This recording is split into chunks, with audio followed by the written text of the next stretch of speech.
క్రీస్తునందున్న పరిశుద్ధులందరికీ ప్రభువైన క్రీస్తు నామంలో శుభాభివందనాలు. దేవుని ప్రేమ ఆధ్యాత్మిక కార్యక్రమానికి స్వాగతం. వడిగా పారు ఈ నది వచ్చు చోట్ల నెల్లా జలచరములన్నీయు బ్రతుకును. ఈ నది ఎక్కడికి పారునో అక్కడ సమస్తమును బ్రతుకును. ఎహెజ్కేలు 47వ అధ్యాయం 9వ వచనం. ప్రవక్త దర్శనంలో జీవజలములు మృత సముద్రంలోకి ప్రవహించాయి. అవి వెళ్తూ వెళ్తూ తమతో పాటు జీవమును కూడా తీసుకుని వెళ్లాయి.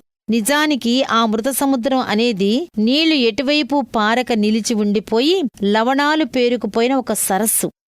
కృప ఎక్కడికి వెళుతుందో అక్కడ ఆత్మీయ జీవితం వెంటనే ప్రారంభం అయి శాశ్వతకాలం ఉండిపోతుంది. ఒక నది తన ఇష్టప్రకారం మలుపులు తిరుగుతూ ప్రవహిస్తున్నట్లుగా దేవుని చిత్తప్రకారం సార్వభౌమాధికారంతో కృప సాగిపోతూ ఉన్నది. ఆ కృప ఎక్కడికి వచ్చినా జీవం కోసం ఎదురు చూడకుండా తన శక్తితో తానే జీవాన్ని సృష్టిస్తూ ఉజ్జీవింపచేస్తూ ఉంటుంది. ఆహా, ఆ కృప మన వీధిలో ప్రవహిస్తే, మన మురికివాడల్లో ప్రవహిస్తే ఎంత బాగుంటుంది.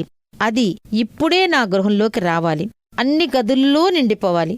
ప్రభువా, నీ జీవజలములు నా కుటుంబ సభ్యులలోనూ నా స్నేహితులలోనూ ప్రవహించాలి. అవి నన్ను దాటి వెళ్ళిపోకూడదు. నేను వాటిని ఇంతకుముందే త్రాగాను, కాని వాటిలో దిగి పూర్తిగా తడవాలని ఆశపడుతున్నాను. ఆ కృపా ప్రవాహాలలో ఈదాలని ఉంది. నా రక్షకుడా, నాకు సమృద్ధి జీవం కావాలి. నాలోనికి వచ్చి నా స్వభావంలోని ప్రతి అంశాన్ని నీ శక్తితోనూ నీ ప్రభావంతోనూ మంచి చురుకుదనంతోనూ నింపమని ప్రార్థిస్తున్నాను. సజీవుడైన దేవా, నీ జీవంతో నన్ను నింపమని బ్రతిమాలుకుంటున్నాను. నేను దీనుణ్ణి, ఎండిపోయినవాణ్ణి, రోగగ్రస్తుణ్ణి.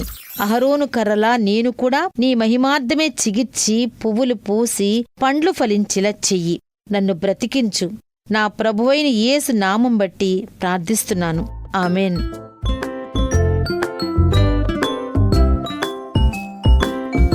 దేవుని ప్రేమ ఆధ్యాత్మిక కార్యక్రమాన్ని చివరి వరకు వీక్షించిన శ్రోతలందరికీ మా హృదయపూర్వక వందనాలు.